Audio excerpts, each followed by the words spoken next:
क्राग्रे वस्ते लक्ष्मी कर मध्य सरस्वती कर मूले तु गोविंद प्रभाते कर दर्शनम। आज हम लोग एक नया टॉपिक शुरू करने वाले हैं और इसका भी जो केमिस्ट्री चैप्टर 1 है क्लास 9th का, मैटर इन आवर सराउंडिंग। वैसे इस टॉपिक को हम लोग 6th 7th 8th से पढ़ते आ रहे होते हैं। जो बच्चे ICSE बोर्ड के हों या CBSE के बोर्ड के हों, उनको ये पहले से पढ़ाया जा रहा होता है सॉलिड, लिक्विड और गैस के बारे में, क्यों कोई सॉलिड है, उसकी प्रॉपर्टीज क्या है। लेकिन अगर आप हायर क्लासेस की बात करेंगे लाइक 9th ऑनवर्ड, तो बड़ा ही एक यूनिक डिफरेंस है जो आप लोगों से मैं शेयर करना चाह रहा हूं।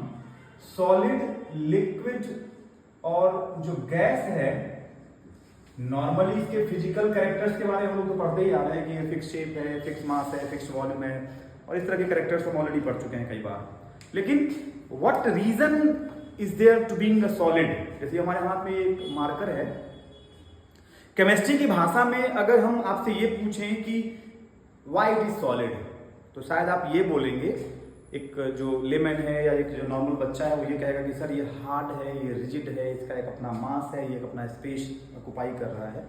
लेकिन अगर हम साइंटिफिकली इसका अगर हम आंसर मांगे तो सिर्फ एक टर्म है जो इसको डिफाइन करेगा कि whether it is solid, liquid और गैस। अब वो टर्म है इंटरमॉलिक्यूलर फोर्स, इंटरमॉलिक्यूलर स्पेस और काइनेटिक एनर्जी। ये तीन बातें हैं, एक टर्म से रिलेटेड ही है, तो इसको कह सकते हैं कहीं ना कहीं ये एक दूसरे से रिलेटेड ही हो सकता है वो।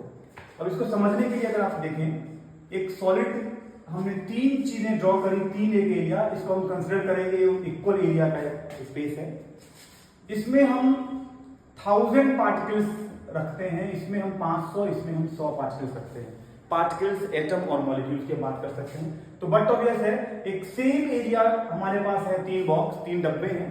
इन तीनों डब्बों में एक में हम 1000 पार्टिकल, एक में हम 5000 पार्टिकल और एक में हम 100 पार्टिकल्स अगर रखेंगे, तो ये जो 1000 पार्टिकल्स वाला जो बॉक्स है, उसमें कहीं ना कहीं हमें पार्टिकल्स को बहुत कॉम्पैक्ट करके, बहुत ही टाइटली पैक्ड करके एक दूसरे के साथ अरेंज करना पड़ेगा और उन पार्टिकल्स के बीच में स्पेस नहीं होगा। इसका ये मतलब है कि हमने इसे सॉलिड सिर्फ इसीलिए बोला था क्योंकि इसके सॉलिड होने के पीछे की जो केमिस्ट्री है वो ये है कि ये जिस भी एटम या जिस भी पार्टिकल से बना हुआ है उसके बीच में कोई भी स्पेस नहीं है और इसको हम कंप्रेस इसी कारण से नहीं कर पा रहे हैं, या उनके बीच में जो स्पेस है वो ऑलमोस्ट नेग्लिजिबल है। तो जब हम इसको दबाने की कोशिश करते हैं तो वो पार्टिकल्स आपस में दब नहीं रहा है। That's why it is solid. तो टर्म जो डेराइव हुआ यहाँ पे इस कारण से हमने उस